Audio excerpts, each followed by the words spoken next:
Aloha everyone, what is really good my dudes? Today is June 15th, 2020. We got another RuneScape update for y'all. Today we see the 6th Ninja Strike focusing around the Grand Exchange. So without any further ado, let's jump right into the video. Let's go. Cats is the illest. What you talking about, Willis?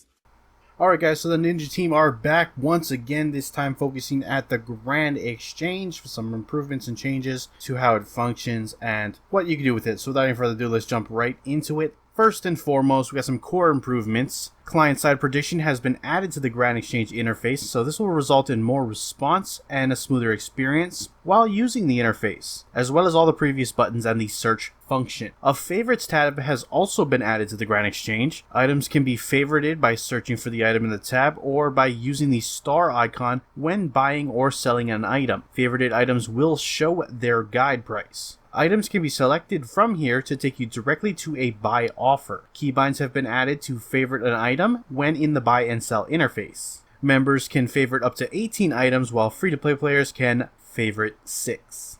Players can now also edit their existing offers. There's now an edit button on the overview page within the in-progress offers. If you change your mind while editing an offer, you can cancel the edit and come back where you left off. An edit keybind has also been added and can be accessed when viewing a live offer. Note that editing an offer will reset your place in the offer queue. A plus or minus 20% button has been added to the buy and sell price next to the current plus and minus 5 buttons. The overview interface has been adjusted to increase usability and readability. There's now an abort offer option. The wording in the slots has been changed from empty to slot and the number associated with that slot, and the words buy and sell have been added to the buttons for better usability. Existing offers will show a number next to their buy or sell wording. Current offers will now show their progress with a number, and the drop shadow in the current offers has been removed. The search window has been extended to show more results. The selected item will now be highlighted with a yellow outline.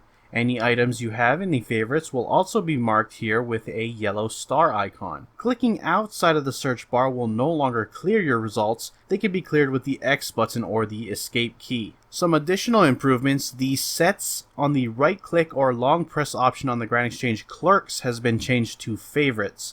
Sets can still be accessed via the interface or by talking to the clerks. There have been various text changes and font size increases for better description and increased readability, especially on mobile. The inventory displayed on mobile when using the Grand Exchange has been changed to a 4x7 view. Long item names, especially for translated languages, are now truncated with an ellipses on the overview page to stop them breaking out of their boxes. The quantity, price, and total value boxes have been increased in size to better accommodate for translated languages. The login message, which tells you about your items in your collection box, now has a 10-minute cooldown to reduce chat spam when hopping worlds. While working on this update, the ninjas have also fixed some live issues. Clicking or tapping out of the quantity and price input boxes will now deselect them. Dragging untradeable items to the buy or sell box in the overview interface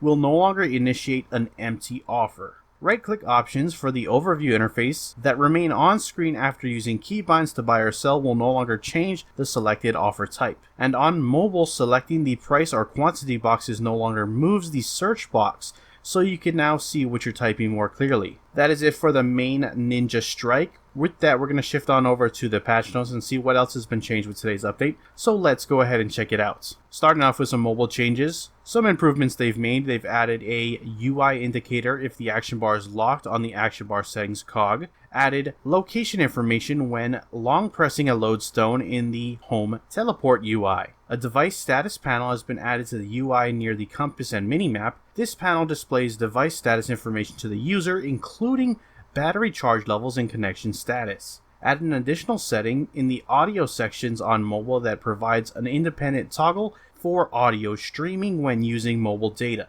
Further improvements have been made to improve the display of the bank on mobile devices. Moving on to some fixes, they fixed an issue with text being cut off in the music player, fixed one with the UI overlays during the Song from the Depths quest that caused them to overlap permanent parts of the top level UI. Fixed some with the Dungeoneering UI party member inspect feature on the mobile client. Fixed issues on the summoning trade-in UI when large numbers of sprites would appear at once, causing FPS drops. And fixed a small visual issue with the notes interface when rearranging notes on mobile. Moving on to some other changes. Starting off with improvements, the messaging for the damage dealt with each poison in the Big Game Hunter now appears regardless of whether or not you skip the cutscene. The amount of damage dealt by each poison is now explained in the message, and each poison has a different text color. Protection prayers now have descriptions that match the effect they have when used on NPCs. Charge Training Cave is now mentioned in the skill guide when reaching level 91 firemaking. Rainbow fish can now be used to feed animals in player-owned farm,